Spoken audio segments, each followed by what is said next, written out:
Recording in progress.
Welcome. I'd like to call this meeting to order at 4 p.m. and announce that the board will meet in closed session to address items 1 through 5.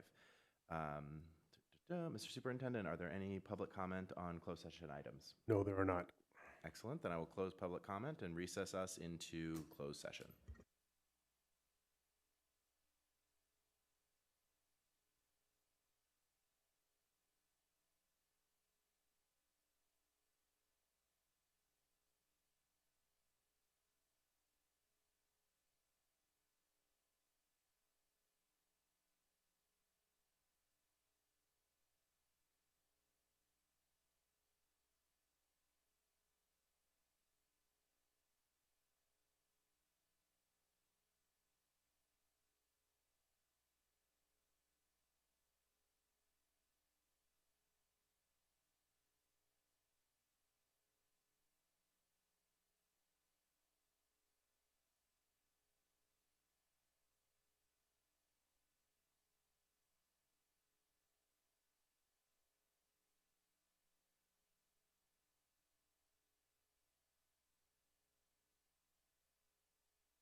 Good evening, everyone, and welcome to the Elk Grove Unified School District Board Meeting.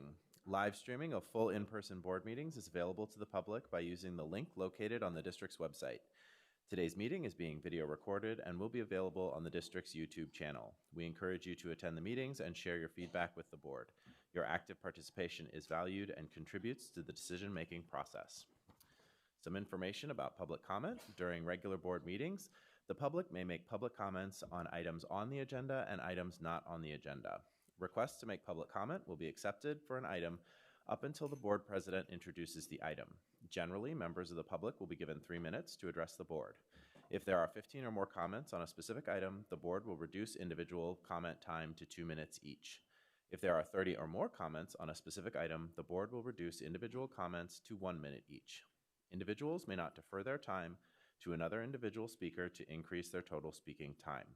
Please be mindful that district students may be watching. You are encouraged to address the board and the public in a respectful manner such that all those observing, from children to adults, are made to feel welcome, safe, and valued. The board shall not permit any disturbance or willful interruption of board meetings. Persistent disruption by an individual or group will be grounds for the board president to provide a warning and then terminate the individual's privilege of addressing the board. Next up is our land acknowledgement. Ms. Davis. We acknowledge that the Elk Grove Unified School District administrative facilities and schools occupy the unceded territory of the Miwok, the original people of the skies, land, and waters where we work and learn. The Miwok have cared for these lands since time immemorial. They continue to teach their traditional knowledge that comes from and responds to the needs of the land and the people who share it. May our daily lives and work, teaching, learning, leadership, and community engagement support the evolving vision of the Miwok for their community in these lands. May we strive to acknowledge the past for the betterment of our future generations. May we look to our tribal partners, the Wilton Rancheria, and the descendants of the original people of this land to assist with the successful education of our community. Thank you very much. And for the Pledge of Allegiance, Ms. Ballerini. All right, good evening. I have the flag salute recognition for Reina Tarango. If you guys would like to take a stand over at the podium. And yes, Jesus, you too.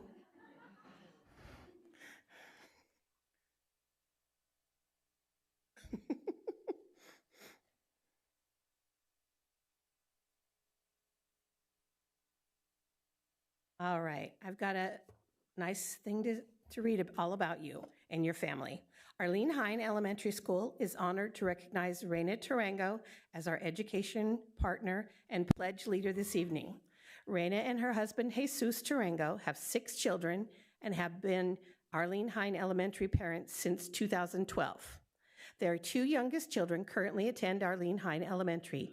Yatzil is in Mrs. Kang's 4th grade class, and Jesus is in Mrs. Berry's 6th grade class. Jesus and Yatzil have both attended Hine Elementary since kindergarten, and the Tarango family wouldn't have it any other way. They enjoy the sense of community found at Arlene Hine Elementary, and one of the family's proudest contributions has been the ability to share their community, culture, and heritage with their classmates. As part of the only federally recognized tribe in Sacramento County, Wilton Rancheria, they helped organize a school assembly to introduce themselves and share the importance of recognizing the first inhabitants of these lands. They showcased their traditional values, language, contributions, cultural foods, and practices, but mostly they were able to build connections to show their friends that we are all more alike than we are different. We all have traditions passed down by our forefathers, some ceremonial, some through food, attire, or language. We all have dreams, aspirations, and goals. Most importantly, we all want to feel seen, heard, and appreciated for who we are. Thank you so much, Reina Tarango and family, for being an important member of the Arlene Hine Elementary School community.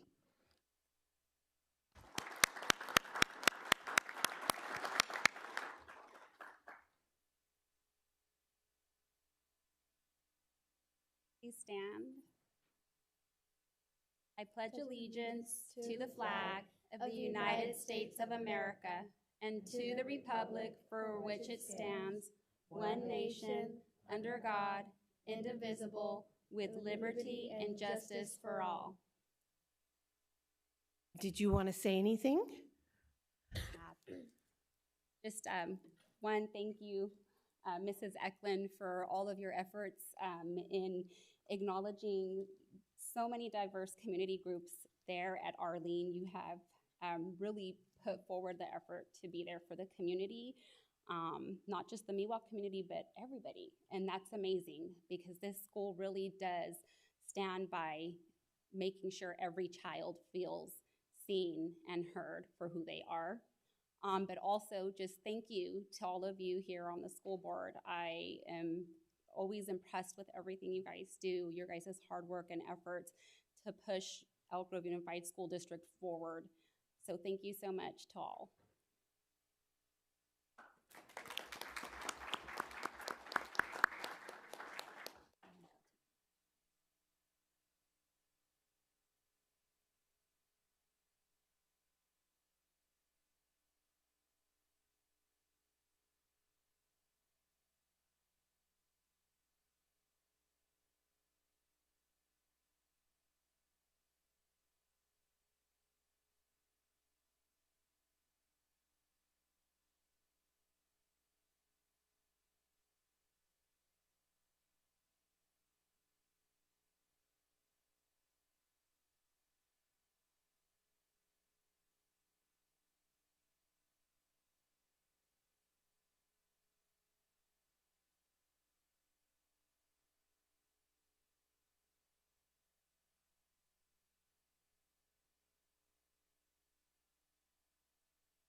Excellent. Thank you very much. All right. So moving on to, make sure I'm on the right page, our presentations and recognitions. So first up is our 2024-25 Future Farmers of America student recognition. Ms. Hubbard.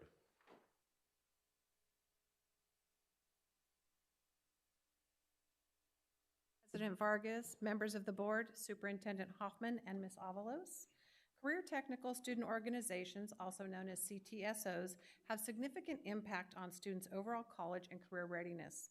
According to the National Research Center for Career Technical Education, students participating in leadership and professional development activities in a CTSO, it raises students' educational aspirations. Students who participate in a CTSO demonstrate higher levels of academic engagement and motivation, civic engagement, career self-efficacy, and employability skills. Our current CTSOs in EGUSD are FFA, Future Farmers of America, HOSA, which is Health Occupations Students of America, and Skills USA, serving approximately 3,400 Elk Grove students.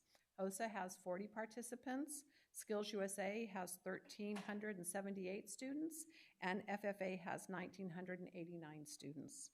And tonight, this is about FFA. This CTSO is an integral component of our agriculture and natural resource CTE pathways. FFA is not just for students who want to be production farmers. FFA also welcomes members who aspire to careers as teachers, doctors, scientists, business owners, and more. Elk Grove, Florin, Pleasant Grove, and Sheldon High Schools offer comprehensive ag programs with courses and pathways in agricultural business, mechanics, agriculture and animal science, forestry and natural resources, ornamental horticulture, easy to say, and plant and soil science. These students being acknowledged tonight have achieved the highest level of competition in California, competing against students from over 300 FFA chapters throughout the state in categories such as business management, marketing, nursery landscape, food production and processing, and more. Recognition at these levels requires a significant amount of time after school and on weekends from both the students and their ag instructors for practice, preparation, and competing in quality events.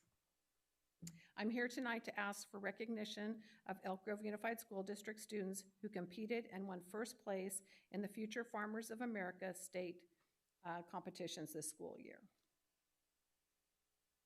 And then I have certificates for them. And actually, Cameron Standridge is one of the FFA teachers at Elk Grove High School, and he's going to go ahead and read names, and then I'll help pass out certificates. Let's do it.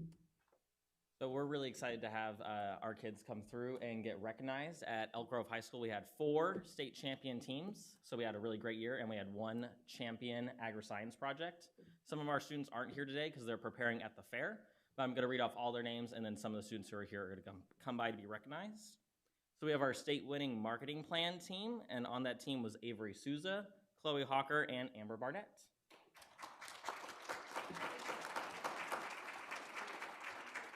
Then we also had the Best Informed Green Hand team, which had Mara Patton, Carly Sperber, Averson Kobabe, Brooklyn Alajaji, and Sophia Hampton.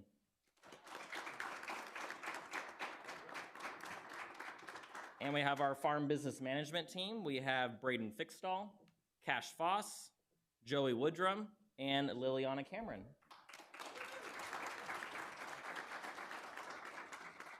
And then we have our nursery and landscape team. We have Caitlin Campbell, Jocelyn Alfaro, Angelina Rooney, and Natalie Solis.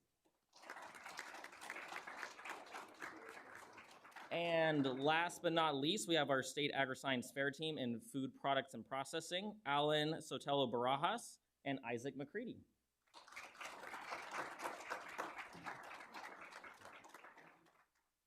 And as Cameron mentioned, Pleasant Grove is at the fair. They had some other awards, but we'll make sure all the students get their certificates. Thank you.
Thank you. All right, next up, Elk Grove Food Bank recognition. Miss Avey. I think we got it. President Vargas, members of the board, Superintendent Hoffman, and Ms. Avalos. The Board of Education is asked to recognize the Elk Grove Food Bank for their partnership with EGUSD to distribute food to eligible families within our district. The Elk Grove Food Bank and Elk Grove Unified School District have been in collaboration since 1994. The partnership focuses on providing resources for families in need, ensuring that students have access to healthy meals even outside of regular school hours. Elk Grove schools have supported the food bank in numerous ways as well, from the kids can to cereal and book drives to Elk Grove Unified students actually volunteering to serve at the food bank. These partnerships have supported our families to combat hunger and help alleviate the burden of food insecurity in the Elk Grove community, thus ensuring that students have the nutrition they need to succeed academically. And we also have one of our partners, Valerie, from the food bank, who would like to say a few words to the board as well. I was not here to receive recognition. I am here to give recognition to the partnership with our food bank and the Elk Grove Unified School District. So good evening, President Vargas, trustees, Superintendent Hoffman. Thank you for the opportunity to speak with you today. I have a few highlights of our partnership that I'd like to make sure are well known and shared with you. As mentioned, we have worked with the food bank and the school district since 1994, and we truly cherish that relationship. For those decades, you have trusted us to support your students and their families with food and clothing.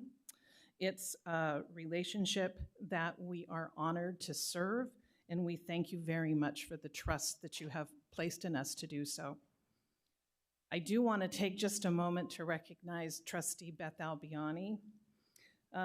She brought the amazing EG Reads program to our site.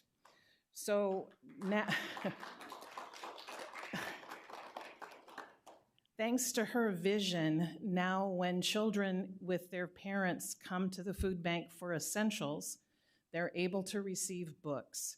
And these books aren't a library. These books are for them to hold and keep and call their own. And if you'll remember when you received your first book, you know what an absolute cherished event that was, and you very well could tell me which book you first remember reading yourself. More than 40,000 books have been distributed to the children that come to our food bank. It's a special corner of our warehouse. It's a small corner. It's filled with hope, and if you haven't had the opportunity to come to visit, I do hope you'll make that opportunity. It's really quite a joy-filled opportunity for you to see what's going on there. The reason for my visit tonight is truly to share just another success story, and that's what your students and staff have done with this last year's Kids Can. The Kids Can is the big food drive that's a regional food drive annually sponsored by KCRA. 36 schools registered to participate this last fall. They showed up in a really big way. Every single school donated pounds of food that it was absolutely essential, that helped stock our shelves and feed thousands of individuals who come to our food bank every month. 6 schools collected over 2,000 pounds each. Arthur Butler, Casumnas River, Mary Sukamoto, Folks Ranch, Miwok Village, and Laguna Creek High School. Robert Fite Elementary School donated just under 3,500 pounds. And Pleasant Grove High School, they always just really stun us with their donations. Astonishing this year, 5,830 pounds. So over 54,000 pounds of food was collected for the families that come to the food bank. We are beyond grateful, and we also know that those efforts can't happen without the absolute dedication of the volunteers that are staff members who coordinate the drive at their individual schools. And to all of them, we thank them very much. I'd also like to shine a spotlight on Miss Sandy Peterson of Laguna Creek High School. This last March, she called and led a cereal drive at her high school. Over a ton of cereal, 2,245 pounds of cereal. If you haven't had the opportunity to see the video that was shared of the domino drop of cereal boxes across her campus, I do hope you'll take the time to go find that. Another truly joyful event.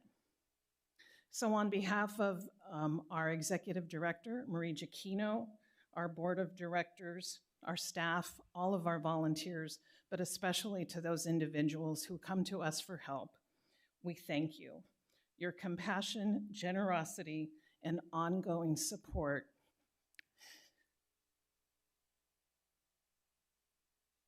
it makes a difference every day. Thank you.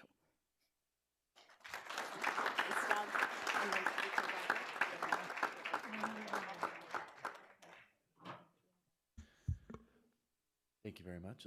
Let's do picture first.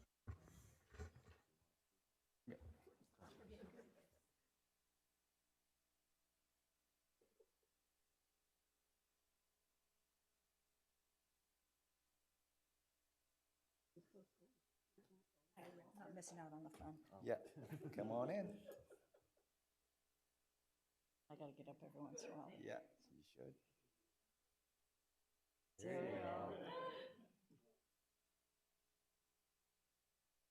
I make a comment?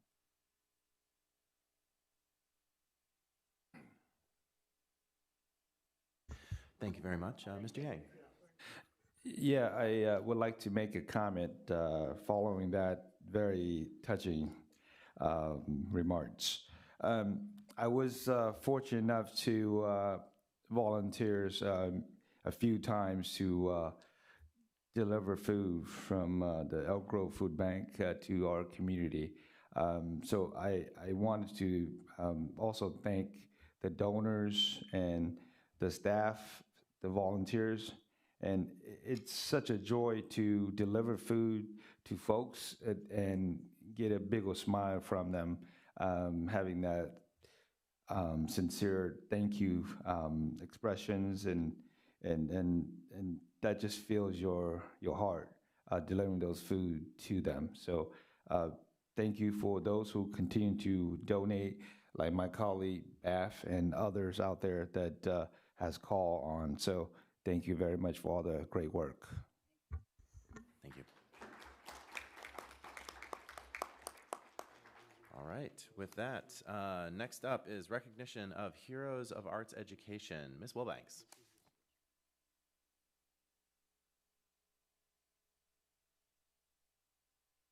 Good evening, Board President Vargas, members of the board, Superintendent Hoffman, and Ms. Avalos. I am here tonight to ask the board to recognize our Heroes of Arts Education from our Elk Grove Unified School District. On March 12th, 2025, Friends of Sacramento Arts held their third annual Heroes of Arts Education. It was a gala event. They recognized outstanding arts leaders from school districts in Sacramento, El Dorado, Placer, and Yolo counties. Two of our own finest teachers from Elk Grove were honored that evening. Mr. John Brazier from Smedberg Middle School, a music teacher and VAPA department chair, and Ms. Tammy McFawn from Elk Grove Elementary, a sixth grade teacher who regularly integrates arts education into her classroom. Friends of Sacramento Arts was launched in 2019 with the mission to ensure equitable access and comprehensive arts education to K-12 public schools in the Sacramento area. Their vision is arts every day for every child in every school. They provide funding for art projects for students and partner with statewide arts education advocacy organizations and advocacy groups. As a part of this recognition, the Friends of Sacramento Arts are with me this evening. They would like to honor our two Heroes of Arts Education with an honorarium to help support the work that they do in their classrooms each and every day. So I'd like to introduce Allison Cagley and Monique Anderson from Friends of Sacramento Arts. Well, she made a great introduction and helped provide a context for why we exist. And I know that for many of you growing up, you probably had music and art in your schools. But sadly, in California, only 1 in 5 school children get any kind of music and arts, despite the fact that academic and social emotional improvement is enhanced with music and art in every classroom every day. And just like with the food bank, feeding the bodies of the students, music and art feeds our souls. And we can't live without the music and art in our daily lives. So I wanted to introduce Monique Anderson, who is an Elk Grove parent alum, and she'll talk a little bit about the impact that the arts had here in this district with her family. Good evening. Hi, I am Monique Anderson. I'm the current board president for FOSA, but I'm a former EGUSD parent. And I just briefly wanted to share the impact that the arts programs had on my children. They both graduated from Pleasant Grove in 2017 and then in 2020. And they both participated in the music programs. In fact, my daughter was a student at Smedberg back in 2011, 12, 13, and was in the band program. They both stayed with the arts, and I'm very grateful. She went on to Fashion Institute of Technology in Manhattan, and she's a fashion designer, does ready-to-wear brands that you'll find in Target and Walmart. And then just last Friday, my son, he stayed with music. He just graduated from USC's master's program in film scoring, and he's headed to the Television Academy. So I'm very, very grateful that they had the ability to access such robust programs that had such a lasting impact on their lives. So very grateful. Thank you.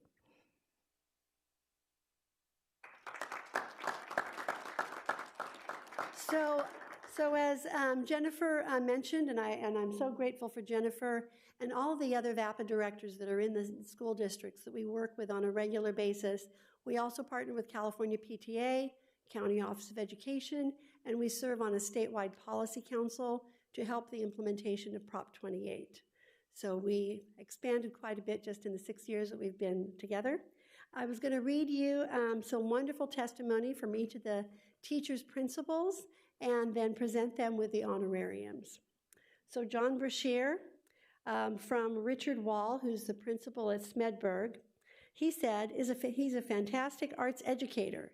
He's not just the band guy, although his specialty is instrumental music.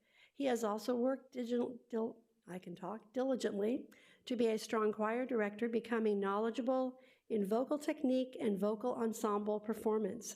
He has expanded his course offerings beyond band and choir to include piano and digital music. He has also taken over our school's ukulele band.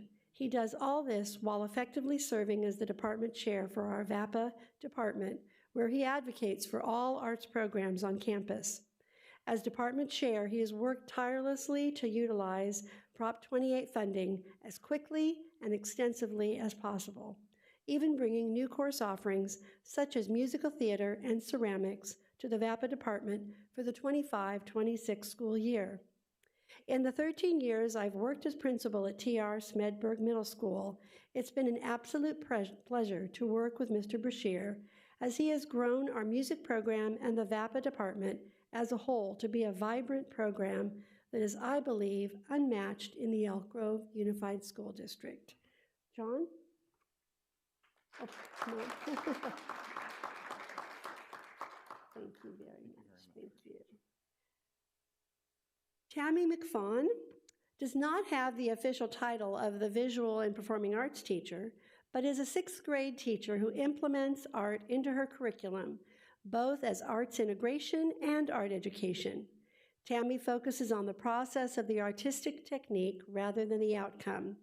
She works with the students using various types of media: watercolor, acrylic, charcoal pencil, pastels, foil, ink pen paper, and 3D arts like copper tooling, God's eyes, and paper sculptures. She always tries to incorporate art into her lessons, especially social studies and science, and takes into consideration how she can handle multicultural aspects. She displays the student work in her classroom in various locations, with each student having a spot for their work. Each student has an art portfolio, and when that student leaves 6th grade, they have an entire portfolio that demonstrates their growth and development as an artist and allows them to reflect on what they have accomplished. Students' voices and facial expressions always embody how proud they are of their work, and they always state something related to how much they enjoy what they are doing. She has taught the recorder and directed social students and science plays. Tammy is going above and beyond to incorporate art in education and create meaningful artistic experiences for her students. Ashley Robb of Elk Grove Elementary finishes by saying, "I feel it is extremely important that we recognize general education teachers who are not VAPA teachers by trade, but who are exceeding what is required to ensure students have access to arts in order to positively impact their overall educational experience, building their confidence and giving them a sense of identity through creativity, self-expression, and critical thinking." And that's why we do what we do. And we thank you for your support as a school district to allow these teachers to flourish and allow Mrs. Wilbanks to flourish in her work with all the schools in the district. So Tammy, you're...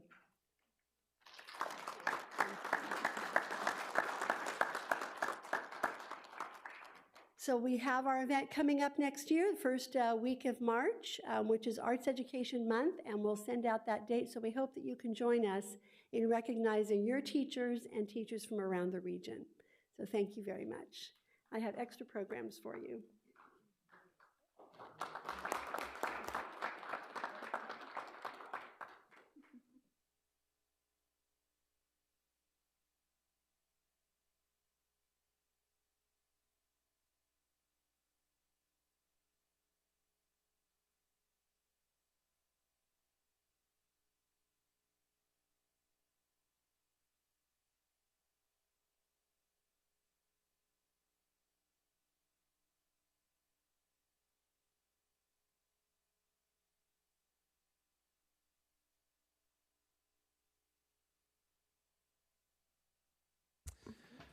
Thank you. All right, next up we have resolutions. We have one resolution today, LGBTQ Pride Month.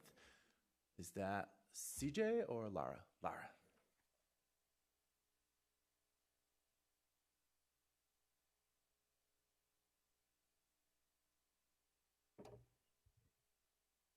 Good evening, Superintendent Hoffman, Board President Mr. Vargas, board members, and Ms. Avalos.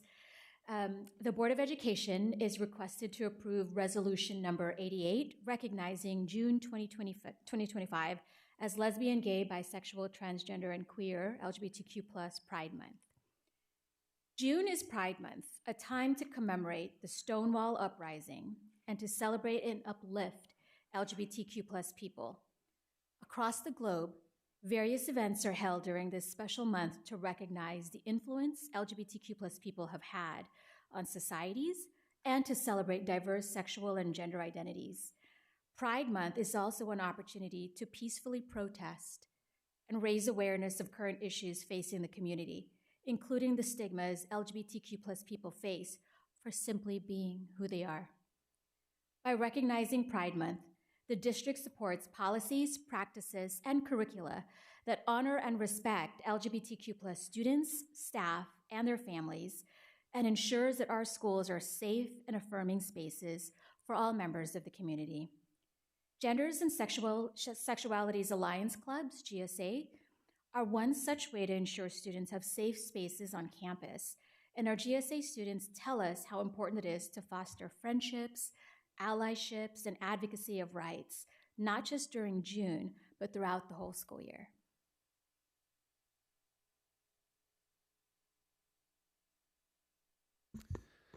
Thank you very much. All right, Mr. Yang, do we have any blue cards on this item? Good evening, community. Yes, Board President, we have a few blue cards on this item. All right. First up is Charlotte, followed by Amanda.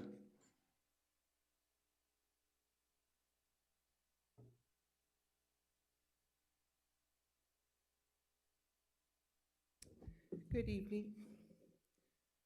So the statement about core values of Elk Grove Unified School District include providing a safe, peaceful, and healthy environment for all students and staff, supporting collaboration with diverse communities and families.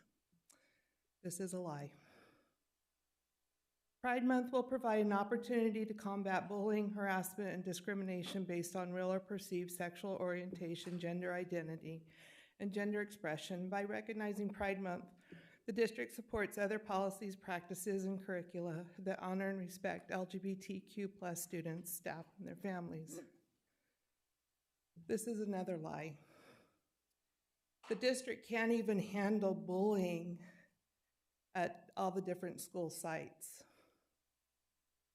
I support these students, but I don't have to look for recognition to treat them with respect. I just want to call out the hypocrites who tell the students, you are there for them, you love them. Are you going to be there for them when they graduate? Are you paying their medical bills, housing, food, clothing, support? It's kind of hypocritical that you claim that you're there for them and despise their parents, which is sad. So this is just dividing students a lot more.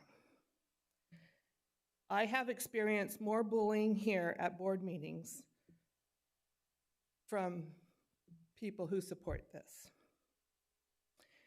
When you don't even know me or my beliefs or my personality, you like to assume you know what it is said. You know what it is said about assuming. I think we just need to be kind to all and not only one group. Other children have rights and beliefs that you don't follow.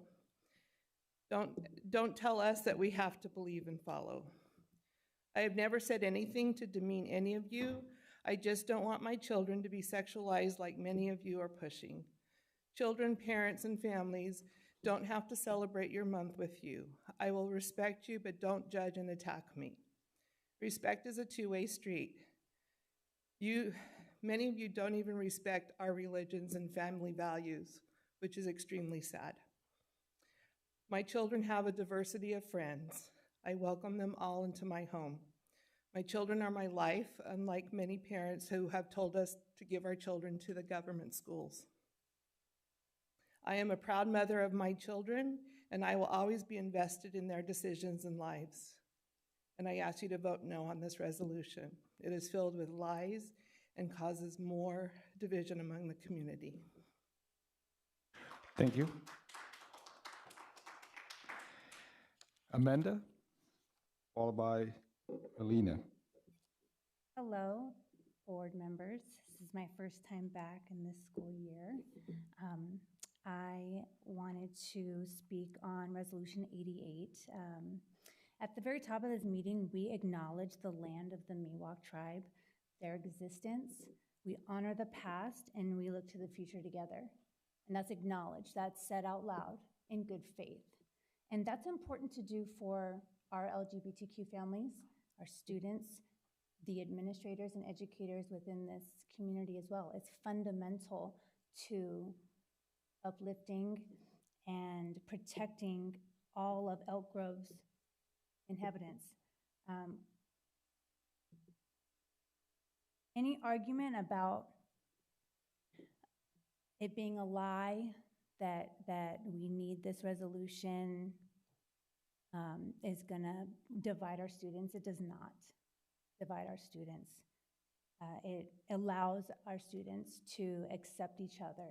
It gives foundation for them to ask questions and lets them know it's okay to hang out and ask the new kid to sit with them at lunch. Arguments about loss of federal funding is baseless, has been proven by the countless victories of states and agencies and individuals who have taken the administration to court over withheld funding. So approving Resolution 88 is not going to do harm to our community. It hasn't done harm since we have acknowledged pride, since we've acknowledged transgender students, since we've implemented mentoring and coaching for those who are experiencing the LGBTQ bullying. This is not going to bring any harm to our students. It'll bring them together. Thank you. Thank you. Next, Melina, followed by Kurt Thompson.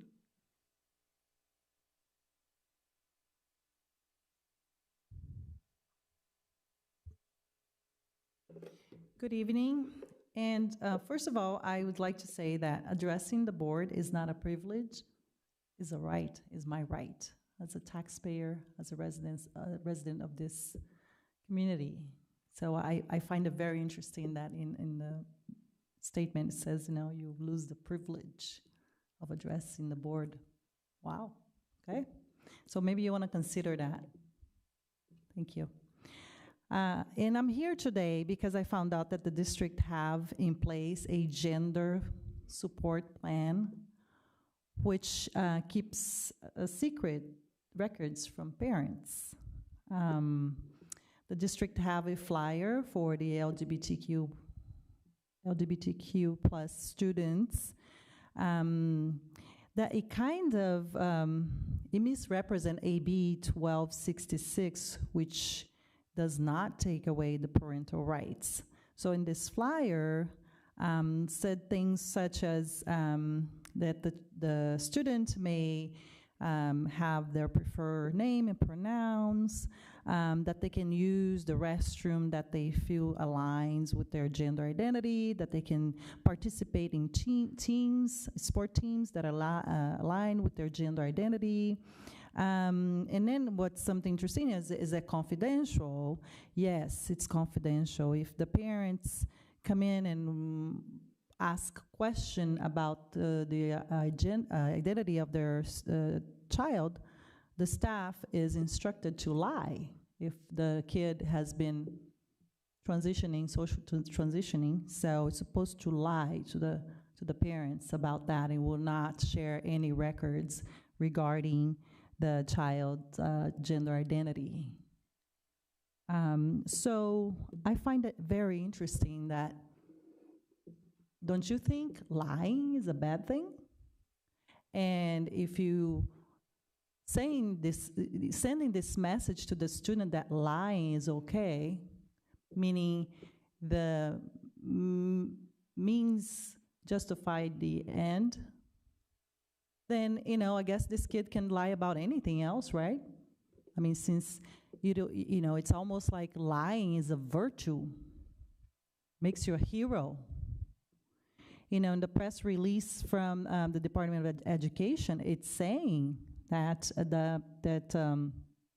I read from here, the Department of Student Privacy Policy Office notifies educational institutions receiving federal funding of their compliance obligation under the Family Education Rights and Privacy Act and the Protection of Pupil Rights Amendment.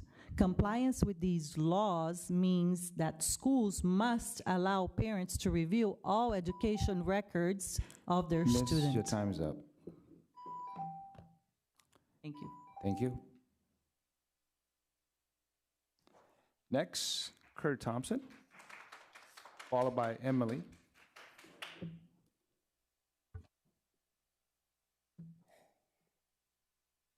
Hi. Yeah, I've spoken enough about why these Pride Month resolutions are hypocritical by this board. I've cited multiple scientific studies over the last couple years from multiple reputable sources that show promoting transgender ideology promotes the drugging and mutilation of kids who largely turn out to be gay when just left to their own devices, and how transitioning leads to higher rates of suicidal ideation. This was described recently by one of you as being your authentic self, drugging yourself and cutting yourself up. All except one of you didn't care about any of that information when you passed your Trans Day of Vengeance resolution a couple months ago. And if this board thinks it's appropriate to provide lip service to the gay community when you promote gay kids being drugged and cut up, well, I obviously can't talk you out of voting for this resolution.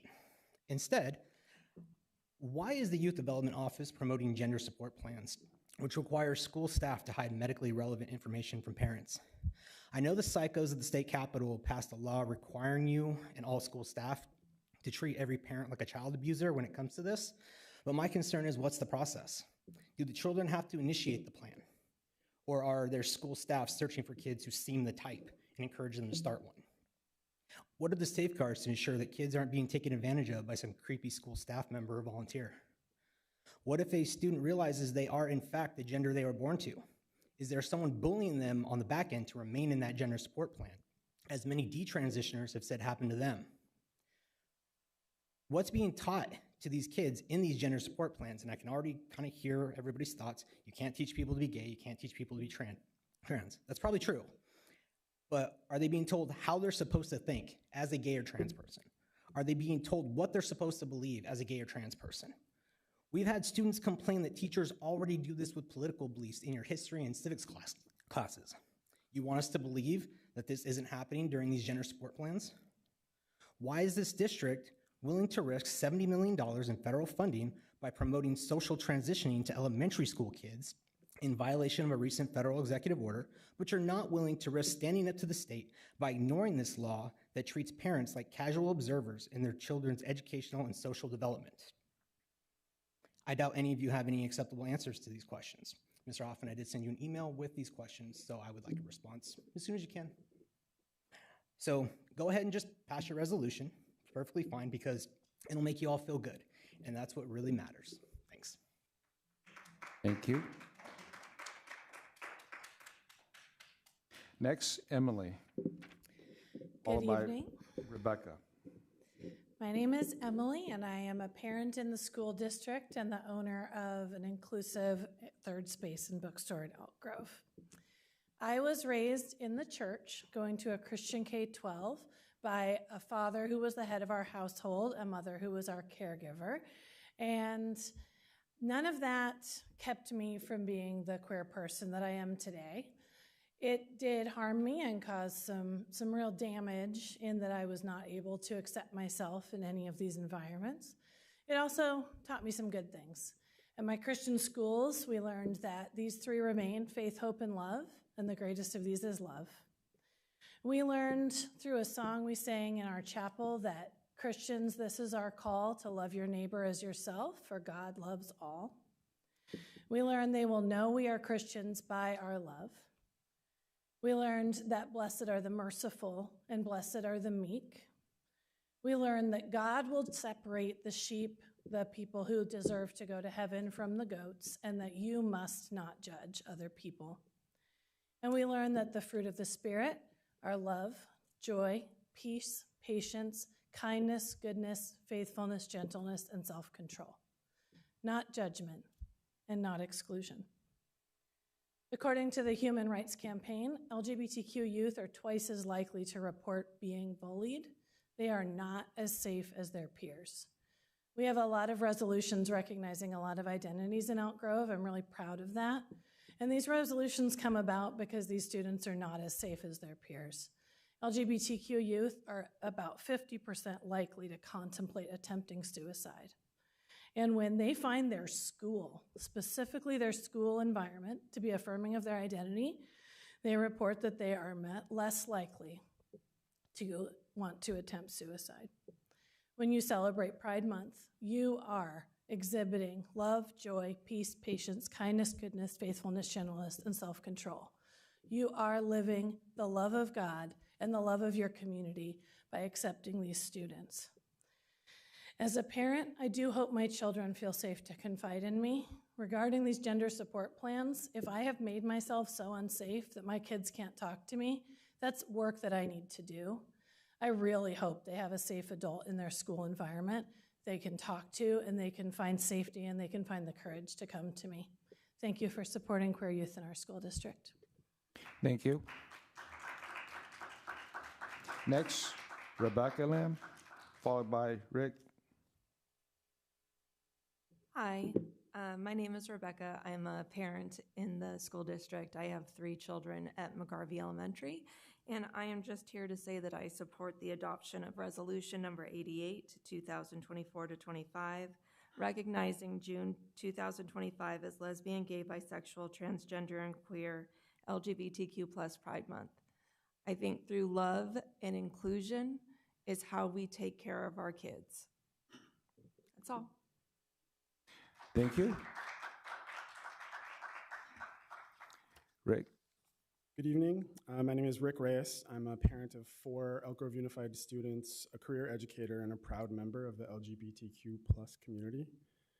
I want to thank the board and district leadership for once again bringing this resolution forward. In a time when LGBTQ+ students are being targeted across the country, our school district is telling our LGBTQ+ students that they are seen, valued, and safe. I myself didn't come out until last year at 43 years old, and messages of affirmation like this, the message that it's okay to be who I am, would have made a real difference for me growing up. I'm comforted to know that my kids go to schools where they'll be supported and encouraged to be who they are. I don't really understand opposition to resolutions like this that are based on making students feel safe, and I can only imagine that they must be rooted in either ignorance of the historical marginalization of the LGBTQ+ community or contentment with that marginalization. So I just want to thank you for your courage, for continuing to lead in the face of loud voices who want to shame and silence us, erase us from history, and drive us back into hiding. With this resolution, EGUSD declares that those voices do not represent the heart of this community, and you send the message to every kid that they deserve safety, dignity, and a chance to thrive. Thank you. Thank you. Lascar. Aaliyah?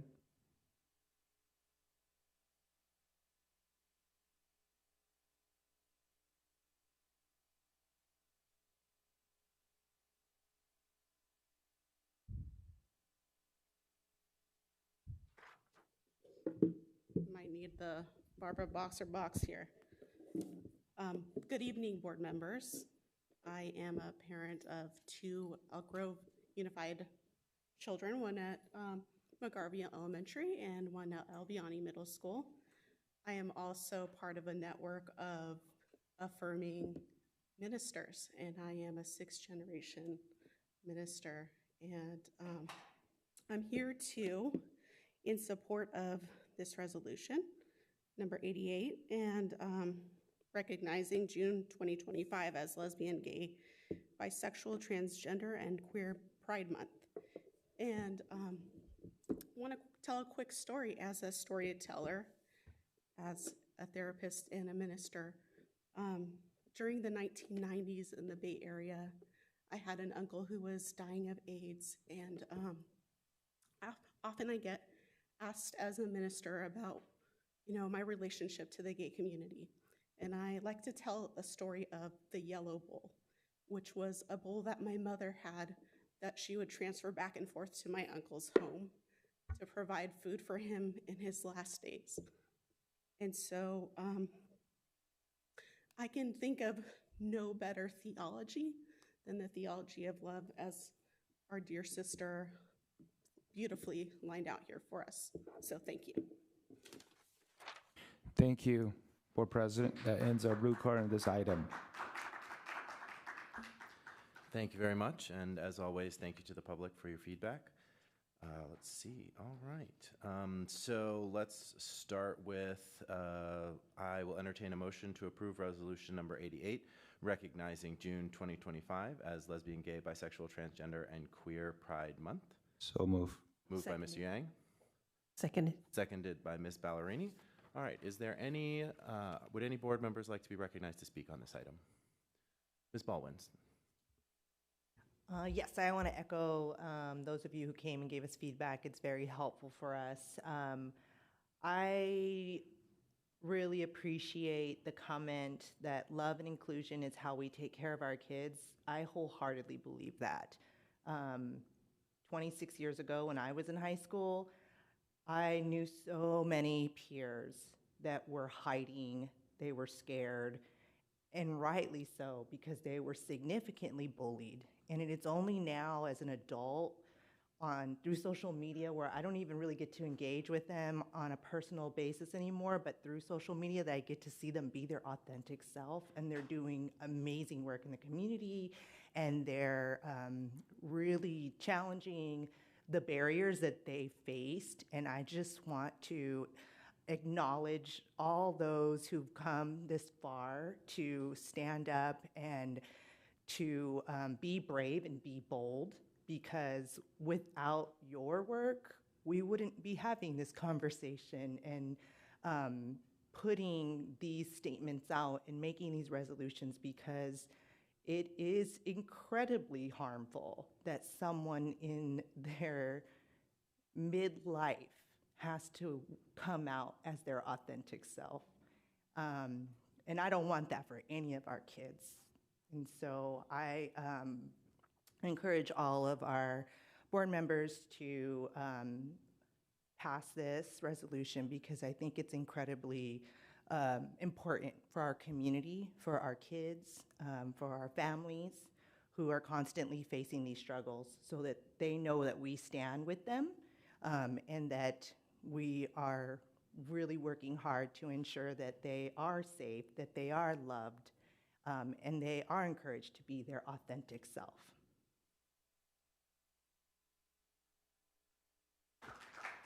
Thank you. Ms. Moore. Yes, thank you. First, I would like to warn parents with children present here or at home, or whenever you might be listening, that I will be quoting an adult-themed material from a district book. So today's Pride Month resolution states, quote, By recognizing Pride Month, the district supports other policies, practices, and curricula that honor and respect LGBTQ students, staff, and their families, end quote. I believe it is a false statement to say that we honor and respect families of LGBTQ students. Instead, we exclude them and deny them opportunities to be partners in their children's education and deny them opportunities to be included when their children are struggling with their gender identity. Children belong to their parents, and parents have fundamental constitutional rights to direct the education, care, and raising of their children. On our district's youth development website, we have a document titled Affirming Gender in Elementary Schools, Social Transitioning. The document outlines how to socially transition elementary age students, indicating that parents may not be included in the process if they are not affirming. As a reminder, elementary schools include children as young as 3 years old attending our preschools. How can a 3, 4, or 5-year-old decide they identify as the opposite gender without an adult encouraging them? It's terrifying that we are allowing this to happen in our schools without including parents in the conversation. Small children think they can be a princess, Spider-Man, or have imaginary friends. It is dangerous to tell them that they can identify as a different gender, all while hiding it from parents. The YDO page also has a PDF document titled EGUSD Resources to Support LGBTQ Students. Under the law, AB 1266, here are your student rights. Within the document, it says, quote, school staff are not legally allowed to tell your parents/guardians without your consent. I have made the superintendent and Ms. Lavasser aware that this document is incorrectly citing AB 1266 with this statement. AB 1266 makes no such statement or reference. Despite the superintendent admitting that the document is incorrect, it remains on the website without amendments. This is highly misleading and highly unprofessional to falsely cite a law on a district resource document. Furthermore, our district's gender support plan violates FERPA by indicating that the district keeps secret records for students that their parents cannot access. This puts us at risk for losing federal funding. Our resolution also states, quote, Elk Grove Unified School District continues to ensure that these diverse identities are reflected in the curricula and library materials, end quote. Based on several books I've located in our libraries, I believe that many of the books target LGBTQ students by sexualizing them. On the elementary level, one such example is the book titled Rainbow Revolutionaries by Sarah Prager. This book is available in our elementary school libraries. The book highlights individuals as heroes. One such hero was Al Hakim. The book states he, quote, needed a son to pass on the kingdom to. Al Hakim didn't have a wife or want one, but he needed to have a child. So he had a woman dress up like a man, and they made a baby so that Al-Handalas could have a future leader, end quote. Not only would this be extremely confusing for a small child, but if we read between the lines, this indicates that he likely forced a woman to dress up like a man and raped her. The book also highlights Wen of Han and says, quote, it was normal for emperors to have a wife and boyfriends and girlfriends all at the same time. So my question is, how does raping women or having promiscuous sexual relationships qualify someone to be a hero? And even if they were heroes, why do their sex lives need to be highlighted to our young elementary children? The same book has sexual vocabulary in the glossary, including definitions of genitalia and gender affirmation surgery. In our secondary libraries, an example of a book targeting LGBTQ kids is titled This Book is Gay by Juno Dawson. This book is available in some middle school and high school libraries. The book encourages kids to use sex apps to locate strangers for casual sex. It also highlights a 16-year-old having a sexual relationship with an adult. It discusses sex saunas, orgies, and explicit details of how to have sex, including how to give handjobs, how to have oral sex, and how to have anal sex. These books are just two examples, but it's clear that we are targeting our LGBTQ identifying students with hypersexualized material and messages that direct them to participate in activities that are dangerous and risky. I cannot support this resolution today as I believe our definition of inclusion clearly does not include parents and families, as we state. True inclusion allows parents to be partners always, not keeping secrets from them. Additionally, I believe that we are targeting LGBTQ identifying students with sexual materials that advise them to participate in unsafe practices, and I cannot stand to support such actions. Thank you.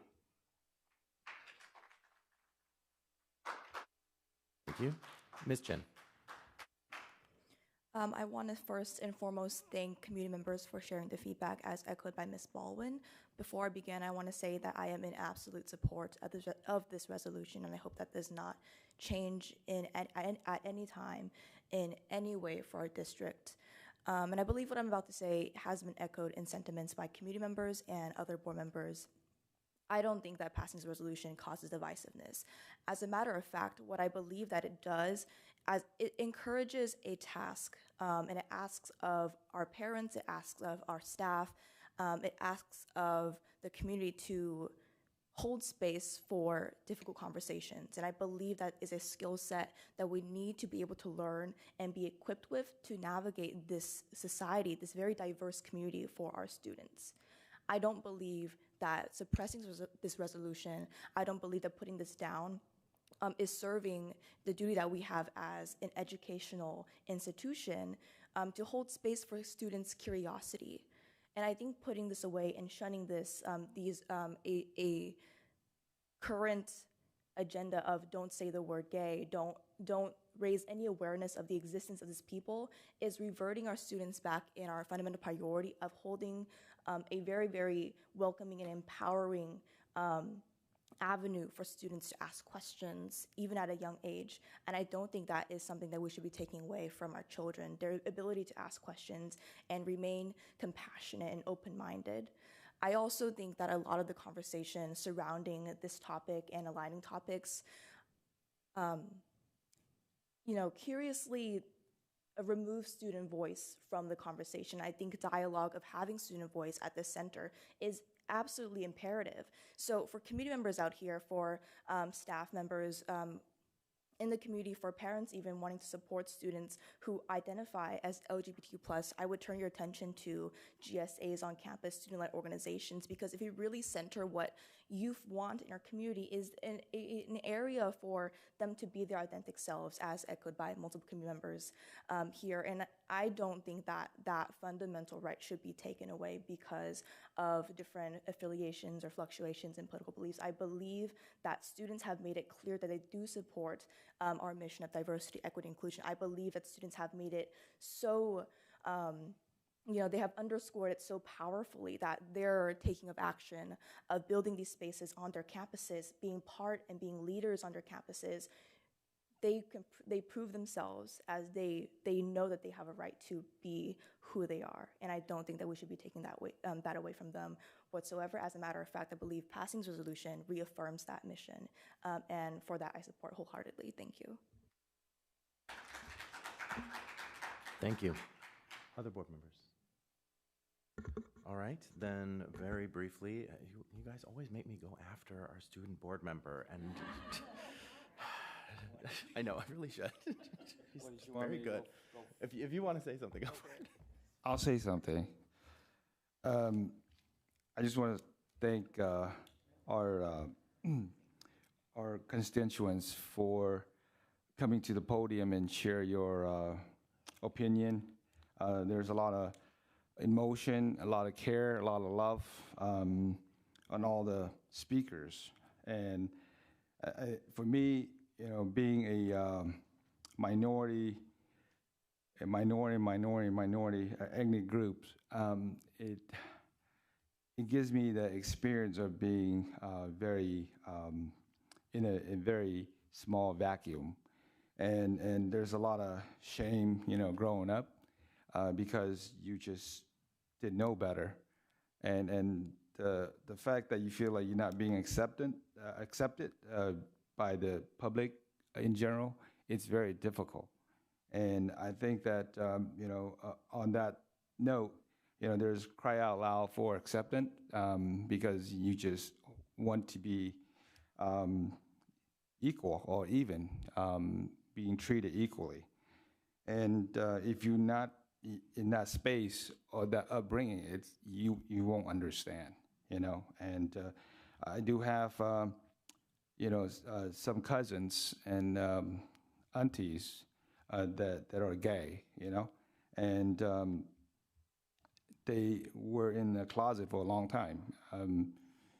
But finally, they came out, and everybody accept them in my family. But it's not us, but it's them, and because of you're in that vacuum by yourself, and so in that note, we in a school district that is very diverse, but we don't just embrace diversity. We celebrate diversity. I mean, we just celebrate AAPI. We just celebrate Hmong American Day, and now we are gonna adopt a Pride Month resolution again. And I think so there is. I believe there's always that happy medium that you have to treat people fairly and give them a chance, and not saying who's right or who's wrong, but I think that there is a mutual respect that need to be given to each other as a overall. So yeah, I support this resolution as I did before, and I will again, because I believe in inclusion. I believe in embracement of diversity. So yeah, that's what I have to say. Thank you. I will try to keep it brief since pretty much everything has been said. But one thing I want to keep sort of driving with these resolutions, I want to keep driving us back to, not just speaking about students, but speaking to students.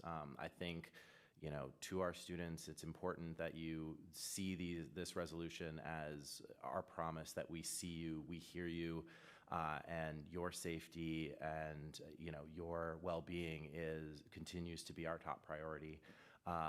And this is also our promise to keep doing better, right? Every year we're going to try and improve and make our campuses safer, make our campuses better for you. That is why we're all here. And then the only other thing I want to say is I feel like every time one of these resolutions comes up, I think I was having a really interesting conversation with a parent recently whose child came out as trans last year.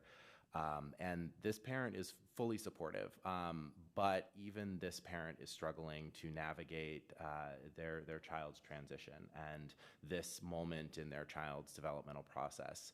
And they are, figuring out how to respond to their students' development. They are figuring out how to navigate their students' coming out process, while also realizing that there is a coming out process for parents as well, coming out to your friends and your family. And, that whole process comes with,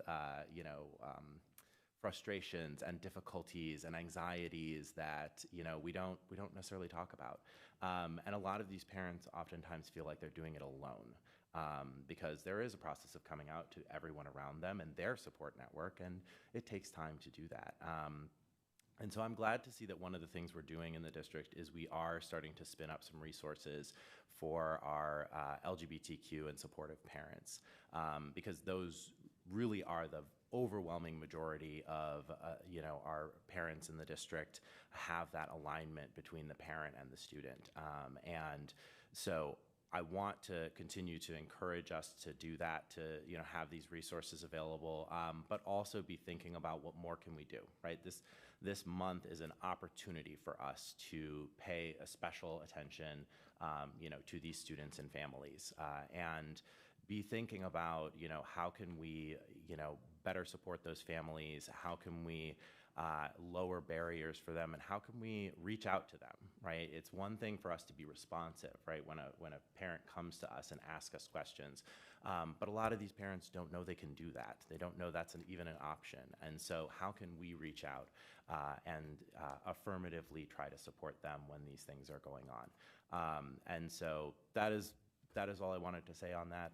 I appreciate that we're doing this for the 6th year in a row. I hope that we will continue to do it in the future.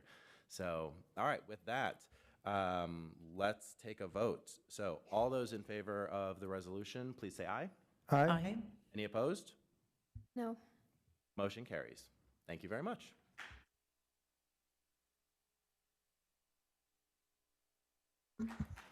All right, next up is request for student expulsion.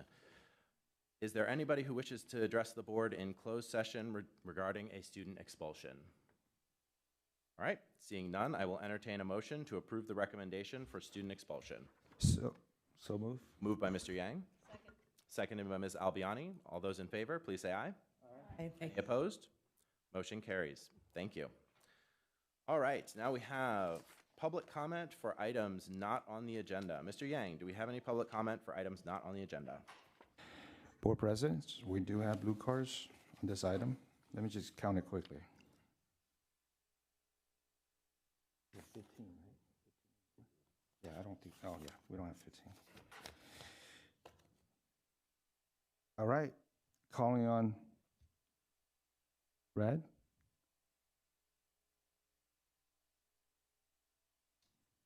Hanel. I think I might have mispronounced your first name. Followed by Charlotte.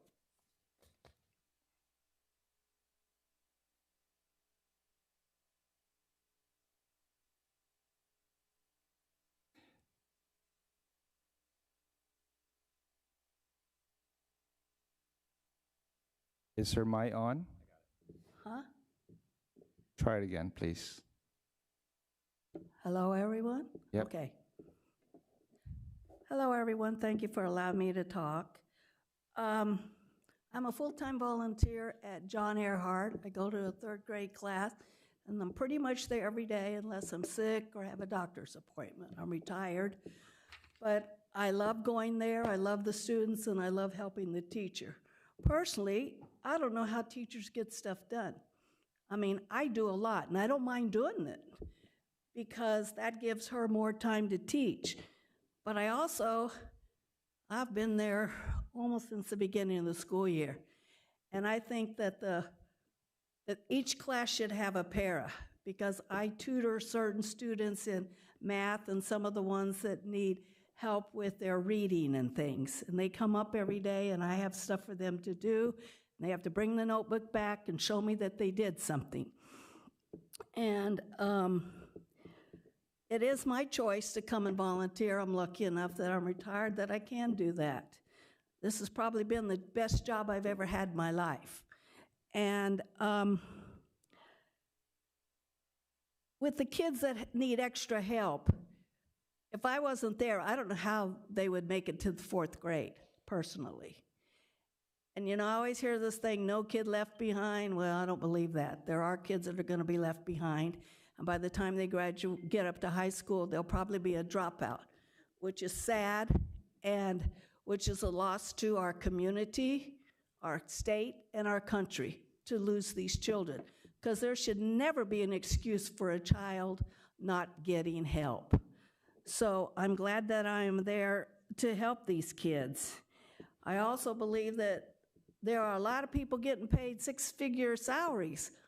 We need to not decrease the para salary, but to keep them, because each class, after all the stuff I've seen and observed, should have one para, because that would help the kids, give them help that they need, and hopefully help them to graduate. And I'm seeing a lot of things. Also, the other thing is that the bullying still goes on at the school that I volunteer at. That has not changed in the last few years. The bullies are rewarded, and that is totally wrong. There should be heavy consequences for bullying, but I don't see it. So those are my opinions. Personally, I hope that you do take some of this to heart, but personally, I don't think it's going to be really taken to heart, because I say this every single time I come up, and I'll keep repeating it and saying it because I strongly believe it in my heart and my soul. Thank you. Next, Charlotte, followed by Massey.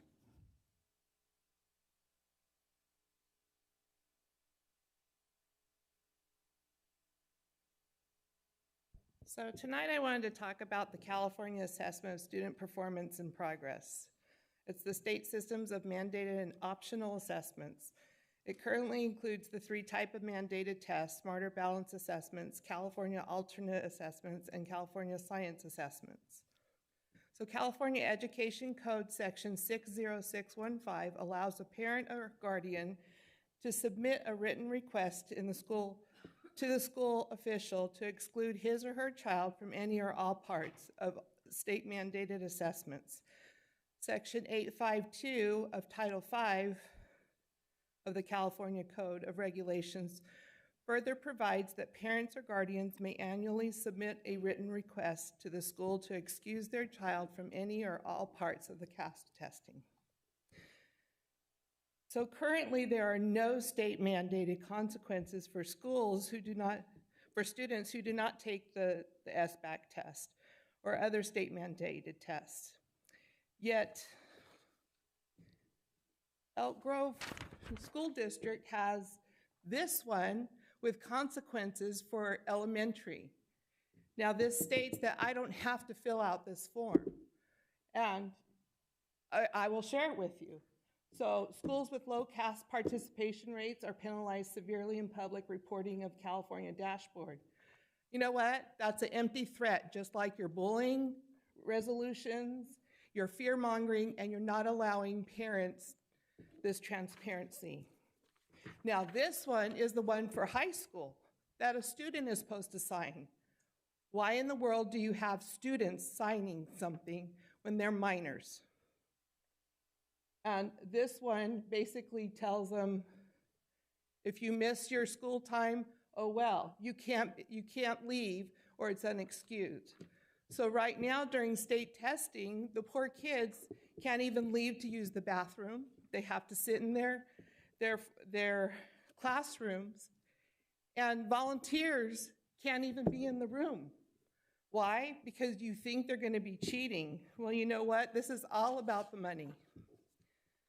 So, as usual, I challenge you school board members and you, Mr. Hoffman, to look into this because you're not being fair to the parents. Only one school board member fights for the parents and children, and that is Heidi. I challenge the rest of you to look into your policies that you agree on, you vote on, because many of them are terrible. And by the way, you all have made my decision to leave California, and I will not be coming back, and I'm just treating you the way that the district has treated me for 8 years. Thank you. Thank you. Next, Maxie, followed by Mark. Hello, my name is Macy Christ. I work for CalFresh Healthy Living at the University of California Cooperative Extension, along with 4-H. We provide some programs in the after-school setting, and we wanted to provide some of the data that we have collected this year. And I just want to say a big shout out to the high schools that we work with. We recruit teenagers from Florin High School, Monterey Trail, and Valley High School. We train those teen teachers in a 10-hour training at our office to deliver nutrition education to your elementary schools. So this year we had 7 elementary schools participate in hands-on cooking classes. We had our cooking academy, which is for 4th, 5th, and 6th graders. We had our Grub Club, which is for 1st, 2nd, and 3rd graders, both of which they are doing hands-on cooking. So during our cooking academy, they are using real knives. They are learning how to cook real meals that are healthy, nutritious. We are increasing their fruit and vegetable intake by about a serving a day, which I don't know if you've talked to a lot of our kids lately, but they don't really like their fruits and vegetables. So we are making an effort to help find ways that they like to eat them in a healthy way. In our Grub Club, we are making snacks. So the kids make their own snack, learn how to do that with fruits, vegetables, and whole grains. I also want to talk about our teens as teachers a little bit more. Our teens volunteered over 1,000 hours this school year. So not only during training, but also delivering the curriculum to your elementary schools. So I have some packets that I can hand out as well. And then my coworker Gabby will be up in a minute to talk about some of our other education efforts. But we just want to say thank you for allowing us to be part of the after-school program through a contract with 4-H and our office. So thank you so much. Thank you. All right, next, Mark Rocco, followed by Gabriel.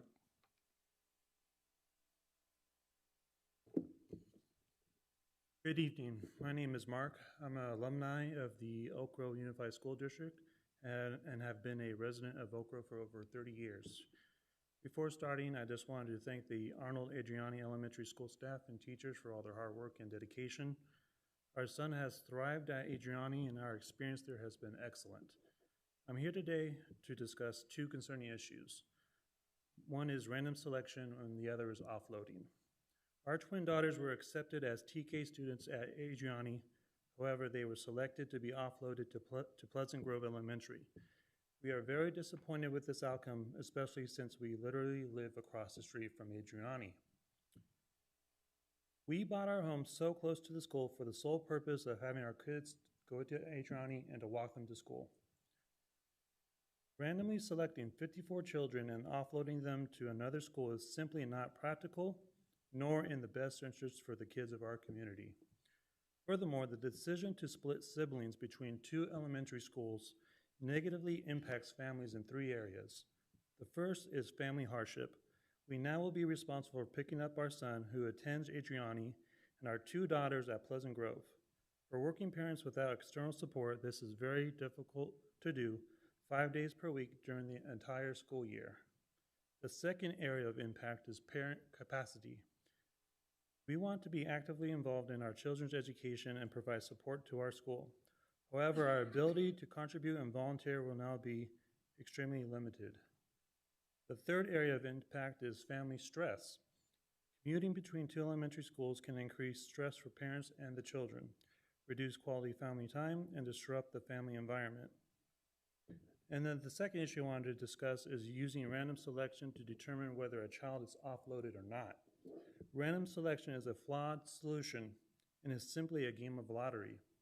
Selection must also include human considerations, such as siblings attending the same school, students with additional sport needs, and the actual distance from the home to the school. In conclusion, random selection and offloading is only a quick fix.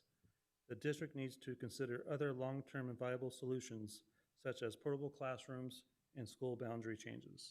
Thank you. Thank you. Next, Gabriel, I should say. Thank you. Good evening, Superintendent and board members. My name is Gabrielle, and I am an alumni of EGUSD as well, and I currently work for CalFresh Healthy Living, University, California with my colleague Macy, and we are here today. We wanted to highlight just some of the wins that we've had this past school year within 2024 and 2025. So within the folders that you have received, Macy talked about the nutrition education that she helps with after school programs, and I focus on in-school programs. So I provide nutrition education within the school day, one being through our curriculum called Up For It, and that is an activity workbook for 4th, 5th, and 6th graders.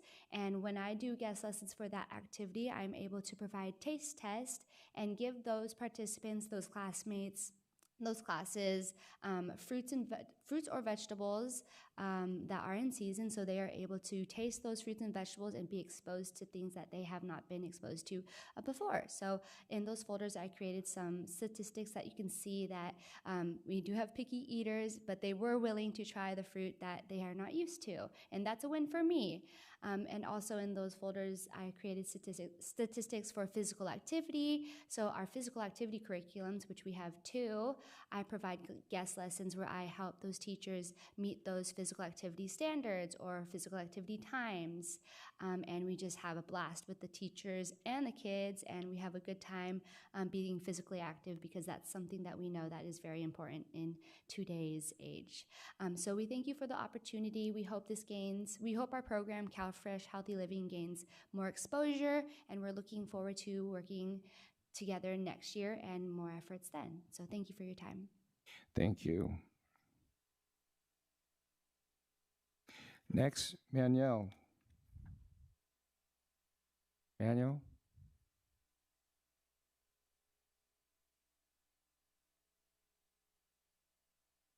Followed by Grace.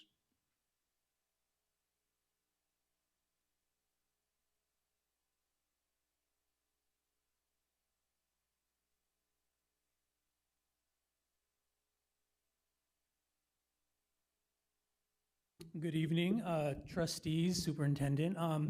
First, congratulations to everybody that got awards today, certificates. Also, shout out to CalFresh and to fruits and vegetables, especially green grapes. Those are my favorite. So I'm actually here today. My name is Manuel Zapata. I am the political and public relations representative for the Sheet Metal Workers Local Union number 104. For those who don't know what sheet metal workers do, we are HVAC union. We are the HVAC union. We are your HVAC union. We do anything and everything to get air from over here to over there. And if you don't know how important that is, you will in a few weeks when it gets very hot.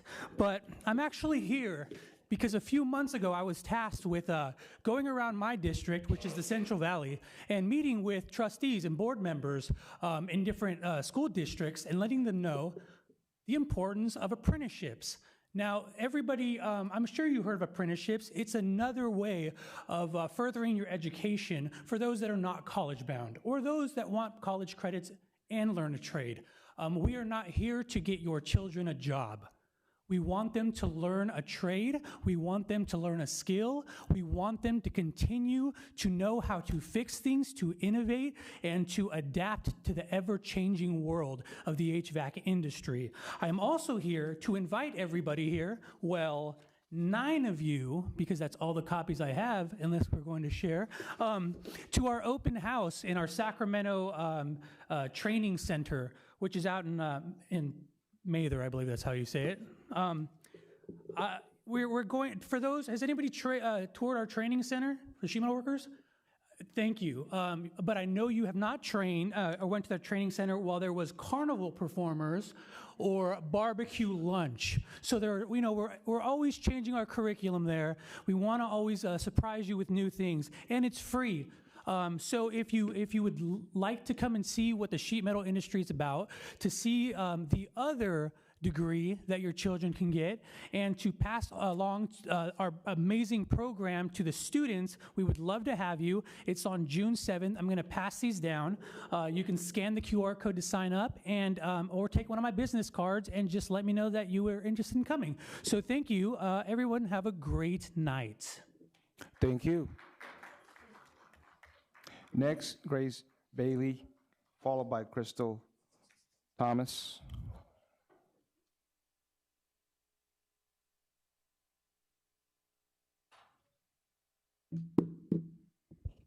Good evening, everybody. I want to confront the quiet injustices that are shaping student achievement in the Elk Grove Unified School District. My children went to Elk Grove schools, elementary, middle school, and high school, and I have worked in the district since 1995, and I'm still here. And nothing has changed, The disparities are real. In the most recent CAS results, only 31.5% of African American students met English standards compared to 60.5% of white students, 59.7% of Asian students. In math, the gap widens even more. Just 19.9% of Black students met standards, while over 51% of white students and nearly 52% of Asian students.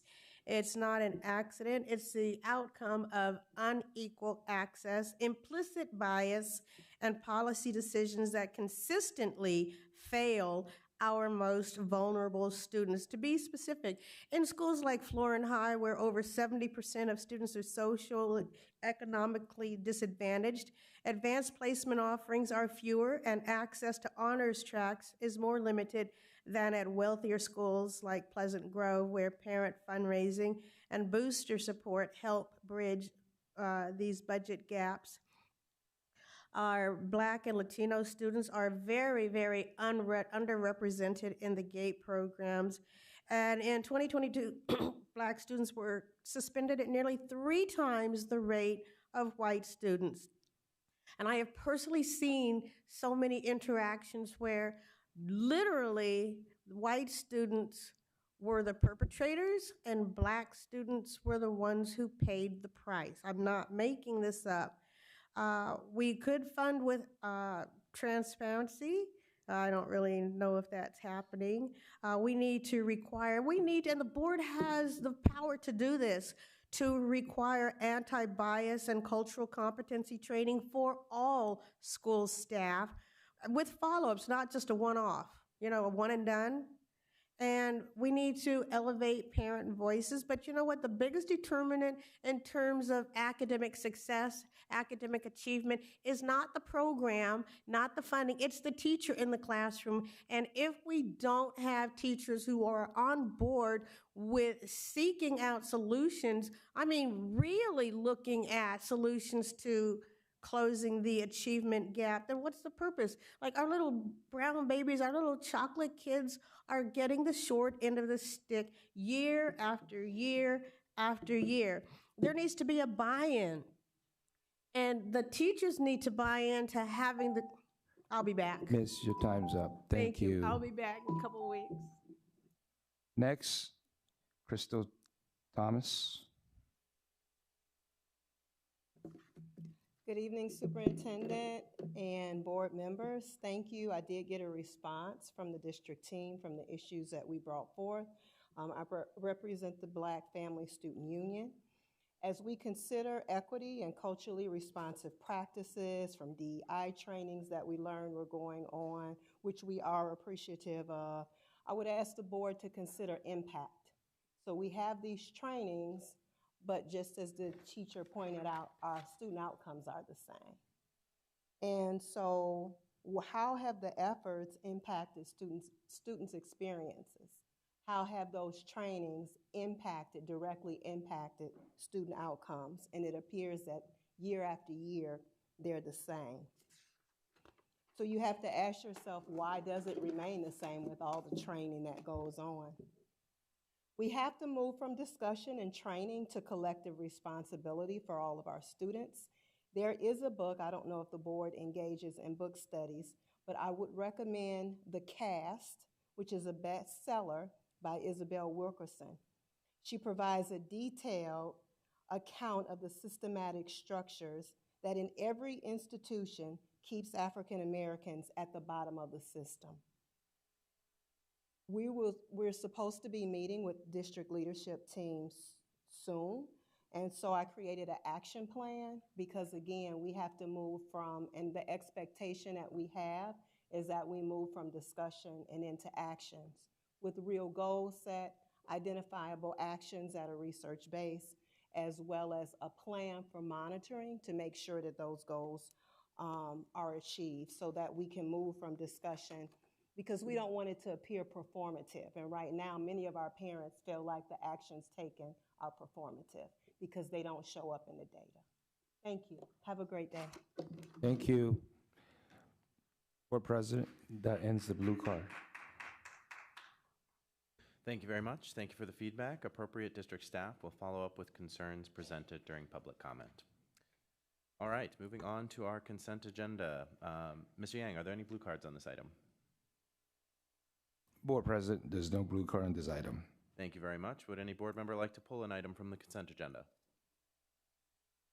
Seeing none, I will entertain a motion to approve items 1 through 32 on the consent agenda. So moved. Moved by Ms. Ballerini, seconded by Mr. Yang. All those in favor, please say aye. Aye. Any opposed? Motion carries unanimously. Next up, bargaining units. Would any bargaining units wish to address the board? All right, AFSCME.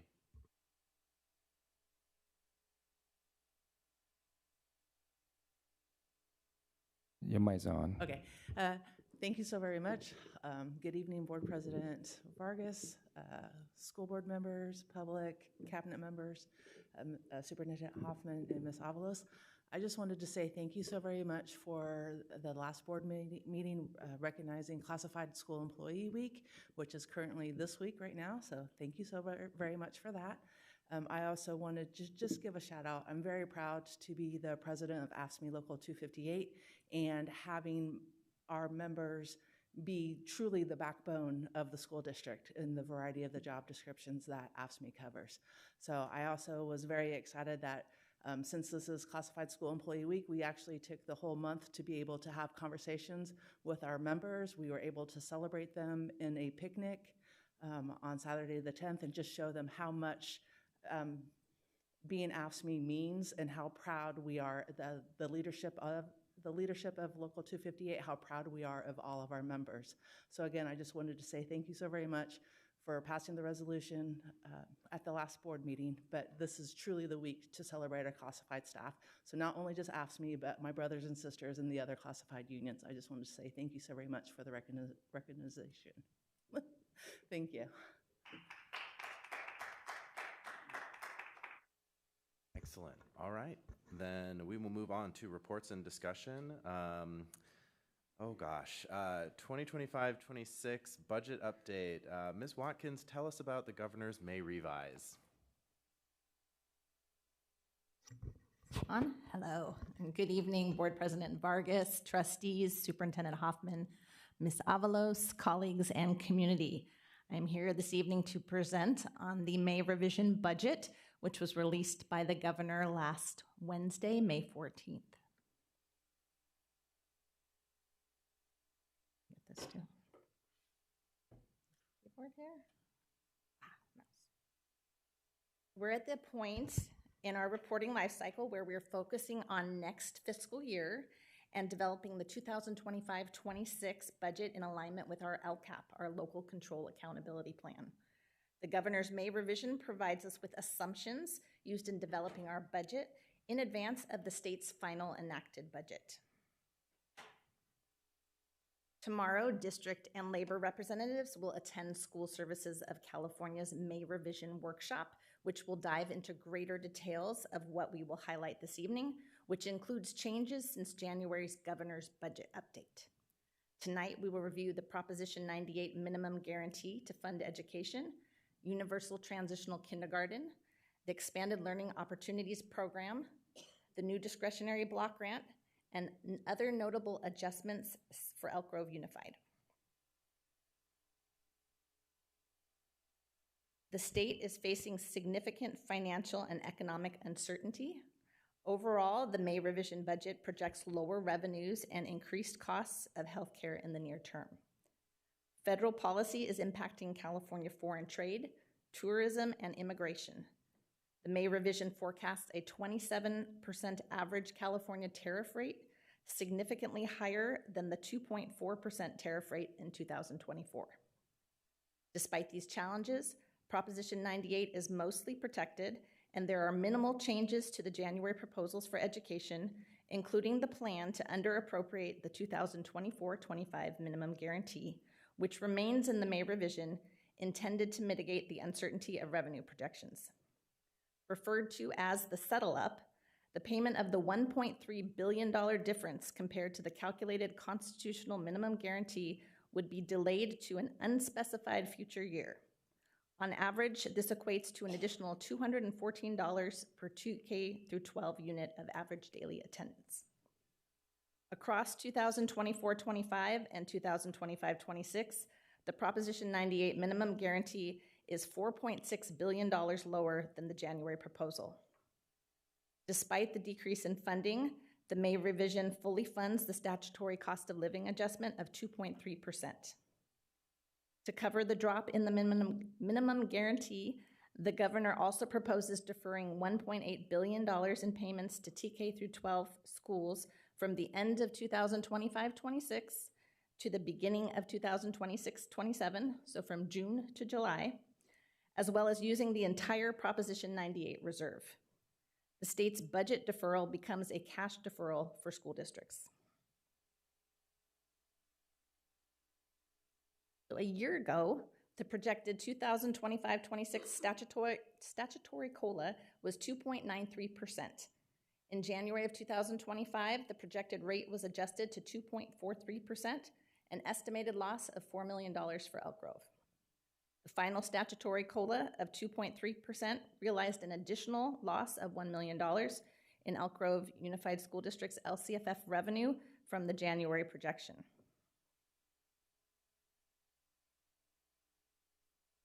The May revision continues to provide ongoing funding for the full implementation of universal transitional kindergarten and lower average student to adult ratios of 10:1. The per pupil rates are lower than proposed in January due to revised ADA estimates and the reduced COLA, decreasing $859 per pupil. The May revision maintains full implementation of the Expanded Learning Opportunities Program, including increased access by reducing the unduplicated pupil percentage threshold to 55% instead of 75%. Under current law, the districts with unduplicated pupil percentages greater than or equal to 75% must offer and provide access to all students in grades TK through 6 and are funded at a fixed rate of $2,750 per pupil. Districts with less than 75% UPP must offer and provide access to all unduplicated students at a lower variable annual rate, currently $2,000 per pupil for 2024-25. At our current UPP, under the proposal, Elk Grove would offer and provide access to all TK through 6th grade students for the higher fixed funding rate.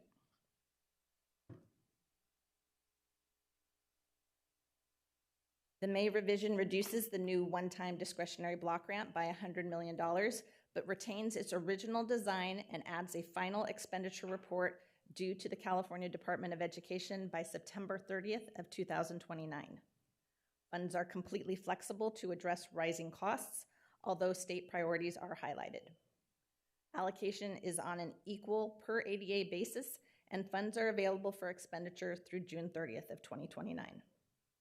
It's important to note that the Legislative Analyst's Office, in its review of the May revision, recommends that the legislature scrutinize the discretionary spending proposals included in the proposed state budget as they increase the size of the state's budget deficit.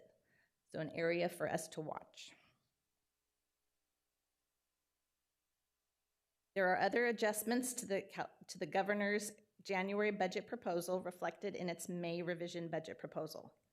The revised COLA of 2.3% is applied to the LCFF equity multiplier and other categorical programs, including special education, child nutrition, youth and foster care, and the mandate block grant. The May revision suspends the COLA for the California State Preschool Program and childcare within the Proposition 98 education budget, but maintains the existing total funding for childcare and development programs from the January proposal, using non-Proposition 98 sources in the State General Fund. The budget includes numerous one-time literacy investments at the state and local level, a repurposing of January's one-time teacher recruitment incentive grant program to a one-time student teacher stipend program, and a reduction of investments toward the governor's master plan for career education, which was released on April 2nd. The May revision also includes a reversion of unused funds for fire-impacted schools that indicated that they cannot use the funds by the August 2025 deadline. These schools will be able to access Proposition 2 facilities funds, which is already oversubscribed from facility needs exceeding available resources. Our next steps for us include a presentation of our 2024-25 estimated actuals and our 2025-26 proposed adopted budget on June 10th, alongside our 2025-26 district LCAP. The board will be asked to take action on June 24th. The legislature began reviewing the governor's May revision proposals this week and will adopt its own budget proposals over the coming weeks. A final state budget must be agreed upon and passed by the legislature by June 15th to meet the constitutional deadlines. We will continue to monitor the impacts of federal policy decisions. The administration has taken steps to dismantle the U.S. Department of Education. The proposed 2026 federal education budget maintains Title I and special education funding, but potentially eliminates federal funding of other programs. The federal budget proposal details are due by July 15th and must be enacted before October 1st. So a lot more to come, and I look forward to seeing you at the next board meeting to present our proposal.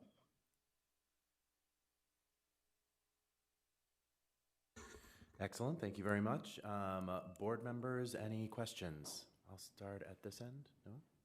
Ms. Moore? Questions?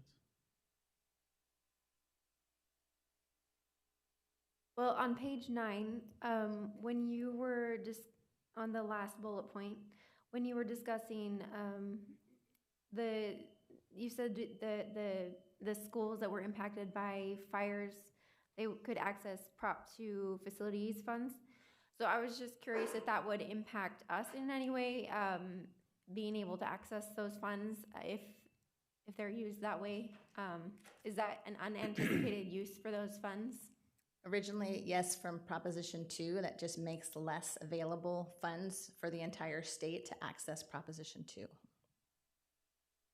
Okay, so that could impact us, for example, with our facilities master plan, potentially not being able to implement as many projects or completing as many projects as we want, or I wouldn't say that. It just, the Proposition 2 funds are used as matching funds for the state bonds that are issued, so it impacts reimbursement programs at the state level. So while it might not affect directly the programs and the initiatives in our facilities master plan, it could impact the available dollars that we have to access on match. Okay, so it could potentially impact us, though, with some of our projects as far as the matching funds. It is possible. Yeah, okay. I just wanted to understand and share that with the community. So I think that's all. Thank you. Thank you. Ms. Ballerini, any questions? Ms. Chin? Ms. Yang? Okay, I do have a couple of questions. A couple of things I want to sort of highlight, in part for the public, in part for my colleagues, is the slide number 4. This holdback of funds. Remind me, has there been any resolution on the litigation from last year about them holding back any Still funds? pending the fated, what was it called, the maneuver last year. So CSBA and others have initiated legal action against the governor and the state regarding that. So this is like round 2 and deja vu with this now, they call it the settle up. So more to come. I anticipate with all of our partners that we will be pushing back against this as well. Yeah, and so I think it's important to recognize that whatever justifiable reasons the governor and the legislature may have for these maneuvers, we'll call them, it is less money for us, and it is taking it out of what is supposed to be a guarantee. So this is not exactly something that we are thrilled about, and it continues to be an issue and something that is not resolved at the state level. So we should all be keeping our eyes on this. My second question is about the block grant. I think was slide number 8. So I want to hear a little bit more about what the acceptable uses are here. One thing that jumped out at me here was rising costs. What does that mean? Is that a limitation on what we're allowed to use it for, or is that a bit of guidance? Guidance, it's completely discretionary. So rising costs for us are inflationary costs for the cost of doing business, utility increases, you name it, it will help to offset rising operational costs for the district. So employee costs. Employee costs. If you recall, the board has... +% of the budget. The board took action with its commitment at the second interim budget. And if you recall that commitment, or if you don't, the language is aligned with the block grant. So the board has taken action and committed moving forward and supporting employee retention and recruitment, which is also a rising cost. Okay, good. And so that was kind of my question: is is this going to be available to us to use pretty broadly? And it sounds like that seems to be, well, until we get the trailer bill language, we won't know for sure. But it seems like that's the direction they're going. So that's the intent at this point. God, let's hope it stays Even that though way. highlighted state priorities, it is completely, from what I've read on the initial trailer bill language, there aren't any restrictions. There is an amount per ADA proffered, which has helped us estimate. And if you recall, in second interim, we included half of the value of that in our budget proposals. And so that, along with the reporting requirement, is the newest add in the May revision, is that there will be a report due to the California Department of Ed about how we spent it, but still no restrictions on how we can spend it. Perfect. And then remind me, just a more sort of separate question that wasn't on the slide. Remind me, are we getting funding yet for ethnic studies? There is some language, and I look forward to hearing a little bit more tomorrow about the directionality of that. I noticed it is in the May revision trailer language. It's just been a deep dive. So more to come, and you'll hear about that at the next meeting. But the fewer unfunded mandates we have to deal with, the better. So just wanted to toss that out there. The last thing is just a reminder, I think to the public and everyone, like, that federal uncertainty is, $41 million to us. That's a pretty darn significant amount of money. It's not as big a percentage of our budget as it is for some other school districts, but that is still a lot of money. And so, any changes, modifications to whatever strings are attached, speaking exclusively in my capacity as a board member here, modifications to strings attached we can live with, but changes to the amount of money are going to be substantially, problematic for us. So just wanted to put that out there as well. And that is it for me. So thank you. Thank you. All right. Next up is public hearings and action items. So first up, public hearing on the Elk Grove Unified School District's annual service delivery and budget plan for special education. Mr. Singh.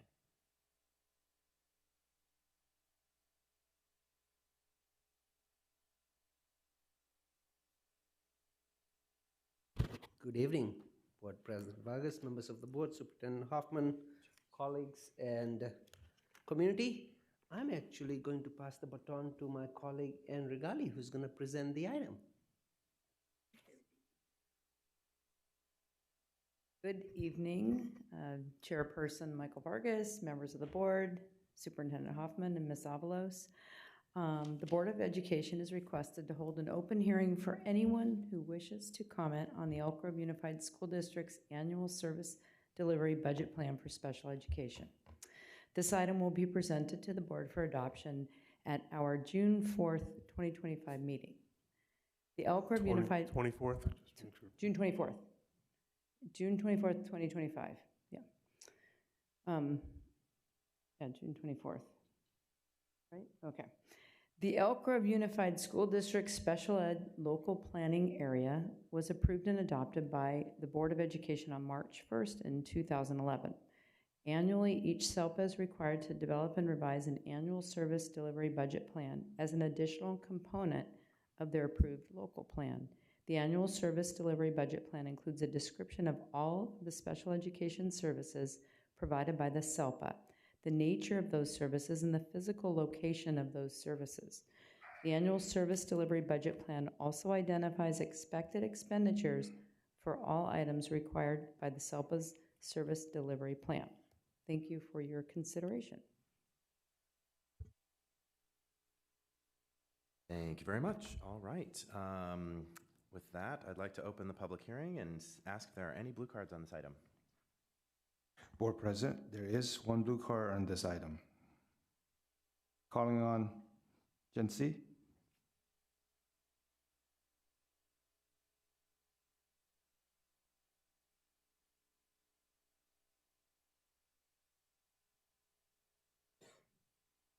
Evening.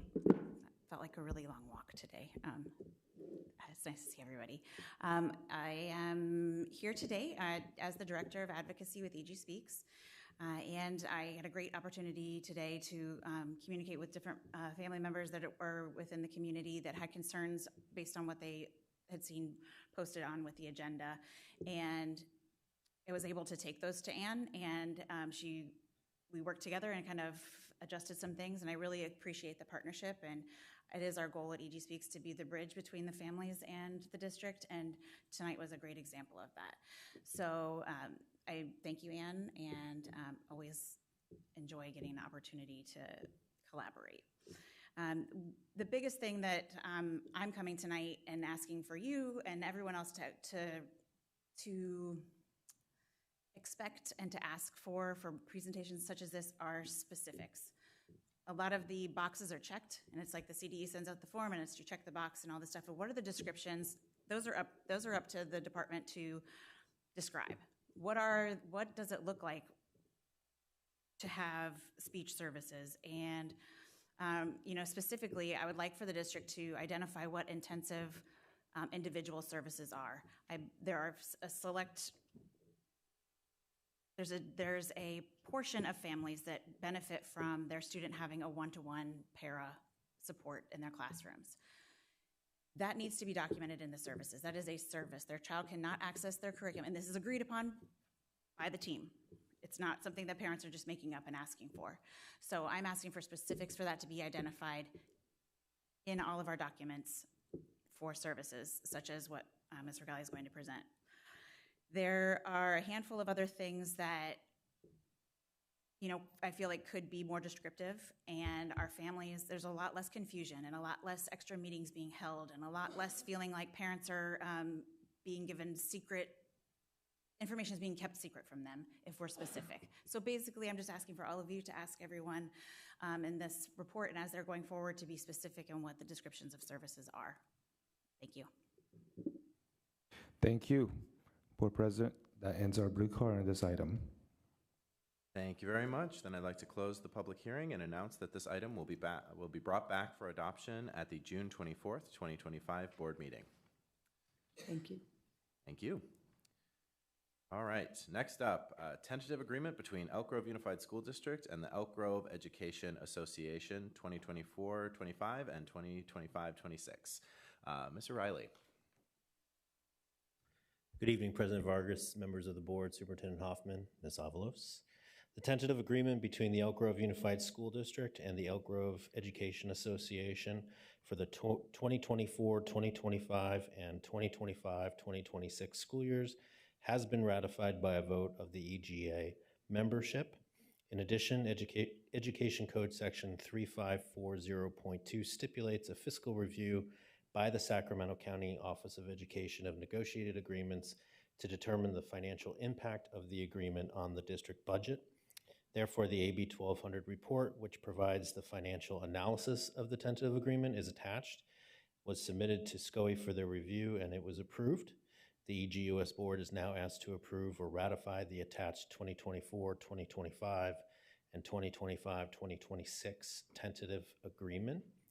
The EGUS board president is asked to announce and open the public hearing with a request for anyone who wishes to speak to the EGEA tentative agreement.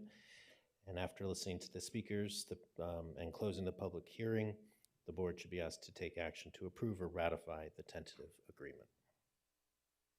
Thank you very much. Then I'd like to open the public comment and see if there are any blue cards on this item. Board President, there's no blue card on this item. Very well, then I will close the public hearing and entertain a motion to approve the tentative agreement. So move. Moved by Mr. Yang. Seconded. Seconded by Ms. Ballerini. All those in favor, please say aye. Aye. Opposed? Motion carries unanimously. Thank you very much. Thank you. All right, that brings us to our last item of the evening, board member and superintendent reports. Ms. Baldwin, I believe you had a report. Yeah, I just wanted to give a brief update that the Wellness Committee met, and it was a really great presentation by Michelle Drake from Food Services, very similar to the presentation for the board a few meetings back. But yeah, just, great opportunity to really focus on how our nutrition services is really contributing to the well-being of our community, our children, is that's a sustenance is a big part of thriving. And so that presentation was very helpful for that committee. That's it. Excellent. Any other reports? Ms. Moore? Yes, I recently attended an education focus group organized by the city of Rancho Cordova, and they also invited parents from schools that I represent in Rancho Cordova. And anyway, it was a good opportunity for the city to hear our feedback, and I'm just appreciative of their efforts to support schools and education in Rancho Cordova. Thank you very much. Other board member reports? Mr. Superintendent, anything? All right, then I will give a really quick report. So we had the CSBA Board of Delegates met over the weekend.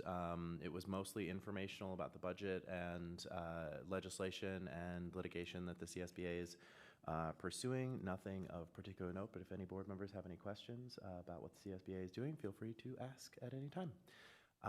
With that, we are adjourned at 8:12 p.m.